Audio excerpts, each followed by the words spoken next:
ఇటీవల కాలంలో విడాకుల బాట పడుతున్న సినీ తారల సంఖ్య భారీగా పెరిగిపోతుంది. ఒకరి తర్వాత ఒకరు తమ వైవాహిక బంధానికి ముగింపు పలుకుతున్నారు. అయితే టాలీవుడ్లో స్టార్ కమెడియన్గా గుర్తింపు తెచ్చుకున్న వైవా హర్ష కూడా భార్య అక్షరకు విడాకులు ఇవ్వబోతున్నట్టు 2 రోజుల నుంచి జోరుగా ప్రచారం జరుగుతోంది. ఈ విధంగా ప్రచారం జరగడానికి హర్ష పెట్టిన ఒక పోస్టే కారణం. అయితే ఏమైందో ఏమో కానీ సడన్ గా సోషల్ మీడియాలో లైఫ్ అనేది రోలర్ కోస్టర్ రైడ్ లాంటిది. ఎత్తుపల్లాలు, ఎక్సైట్మెంటు, చికాకు, భయం, థ్రిల్ ఇలా అన్నీ ఉంటాయి. కానీ ఏవి మన చేతిలో ఉండవు. మనల్ని ఆపడానికి వస్తాయి. తర్వాత అవే వెళ్ళిపోతాయి.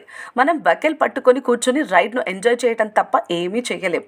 జీవితంలో దేనిని ఆశించకూడదు. తర్వాత నిరాశ చెందకూడదు. లైఫ్ ఎటు వెళ్తే అటు పోవటమే అంటూ పోస్ట్ పెట్టాడు.